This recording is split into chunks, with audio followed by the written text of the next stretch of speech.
لیکن خدا اسے چنتا ہے اپنی خدمت کے لیے، نبوت کے لیے،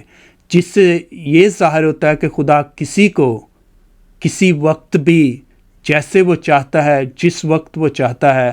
اپنی خدمت کے لیے، اپنی بلاہٹ کے لیے بلا لیتا ہے۔ لیکن جب خدا کسی کو اپنی خدمت یا بلاہٹ یا نبوت کے لیے بلاتا ہے تو یہ کام اتنا بھی آسان نہیں ہے، کیونکہ اس میں ہم دیکھتے ہیں کہ عموس نبی کو بھی لوگوں کی مخالفت اور دشمنی اور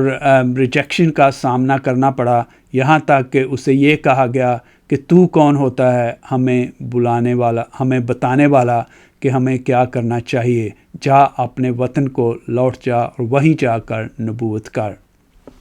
تو جہاں خدا کسی کو بھی اپنی خدمت کے لیے بلاتا ہے وہاں خدا حکمت و دانائی بھی دیتا ہے، لیکن تمام تر لوگوں کی مخالفت اور دشمنی کے باوجود بھی خدا کے بلائے ہوئے خدا کے کام کو یا اس مشن کو جاری و ساری رکھتے ہیں جو خدا انہیں عطا کرتا ہے۔ اس کے بعد دوسرا اہم نقطہ عموس نبی کی کتاب میں یا اس کی نبوت میں یہ ہے کہ خدا سچی اور حقیقی عبادت کو پسند کرتا ہے، نہ کہ کھوکھلی عبادت، کھوکھلی قربانیاں، کھوکھلے ذبیحے، لیکن جو سچے دل سے، سچی روح سے اور ایمانداری سے خدا کی عبادت کرتے ہیں، خدا انہیں قبول کرتا ہے۔ جیسا کہ لکھا ہے، کیونکہ خداوند اسرائیل کے گھرانے سے یوں فرماتا ہے کہ میری تلاش کرو تو تم زندہ رہو گے۔ اور اس سے پہلے بھی میں نے وہ آیت پڑھی ہے جس میں یہ لکھا ہوا ہے کہ کس طرح خدا جو ہے ظاہری جو عبادت ہے، کھوکھلی عبادت ہے، اس سے نفرت کرتا ہے، اسے ناپسند کرتا ہے، جیسے کہ عموس نبی کی کتاب اس کا 5واں باب اس کی 21ویں سے 24ویں آیت میں لکھا ہے کہ میں تمہاری عیدوں کو مکروہ اور قابل نفرت جانتا ہوں اور میں تمہاری مقدس محفلوں سے خوش نہیں ہوتا، اور اگرچہ تم میرے حضور سوختنی قربانیاں اور نذریں گزرانو گے تو بھی وہ مجھے قبول نہ ہوں گی، اور میں تمہارے موٹے جانوروں کی سلامتی کی قربانیوں پر نگاہ نہ کروں گا۔ اپنے گیتوں کا شور میرے حضور سے ہٹا لو، کیونکہ میں تمہاری سارنگیوں کا راگ نہ سنوں گا۔ تو پھر خداوند کو کیا پسند ہے؟ خداوند کو اسی کتاب میں ہم دیکھتے ہیں کہ پوری کتاب کا مقصد جو ہے وہ بنی اسرائیل کو یہ سمجھانا ہے، انہیں یہ بتانا ہے کہ ان کی کھوکھلی عبادتیں خداوند کو پسند نہیں، بلکہ خدا کو حلیمی، سچائی اور عدل و صداقت پسند ہے۔ تو 24ویں آیت میں، 5ویں باب کی 24ویں آیت میں ہم پڑھتے ہیں کہ خدا اسے عموس نبی کو کہتا ہے کہ لوگوں کو یہ کر کہ برعکس اس کے کہ تم وہ موٹی موٹے جانوروں کی قربانیاں یہ وہ سارا کچھ میرے لیے کرو، اس کے برعکس سب سے بہتر یہ چیز ہے کہ عدل کو پانی کی طرح اور صداقت کو 12 ماسی ندی کی مانند جاری رکھو، تو پھر تمہاری سب دعائیں بھی سنی جائیں گی اور تمہاری قربانیاں بھی قبول ہوں گی۔ ایک اور بات جو ہے دلچسپی کی بات یہ ہے کہ عموس نبی کو عام طور پر خطاب دیا جاتا ہے عدل و صداقت کا پیغمبر، the prophet of justice، جو بنی اسرائیل کو خاص طور پر یہ پیغام دیتا ہے کہ جہاں خدا کی عبادت لازم و ملزوم ہے، لیکن اس کے ساتھ ساتھ عدل و صداقت جو ہے وہ بھی نہایت اہم ہے۔ تو اس ساری کتاب کو ہم چند الفاظ میں یوں بیان کر سکتے ہیں کہ وہ عبادت و ریاضت جو انسان کو نیکی و بھلائی، رواداری و مساوات اور عدل و صداقت کی طرف راغب نہیں کرتی، وہ خدا کو نہایت ناپسند ہے۔ تو عموس کی پوری کتاب کا مقصد بنی اسرائیل کو یہی بتانا ہے کہ خدا کو عبادت اور ریاضت کے ساتھ ساتھ دوسروں کی بہتری اور بھلائی اور خاص طور پر عدل و انصاف پسند ہے، اور جو عبادت اس کی طرف لے کر نہیں جاتی، عدل و انصاف کی طرف، وہ عبادتیں بے معنی ہیں۔ خداوند آپ سب کے ساتھ ہو اور آپ سب کو بے شمار برکات سے مالا مال کرے، اور ہمیشہ خداوند کی سلامتی میں رہیں۔ آمین۔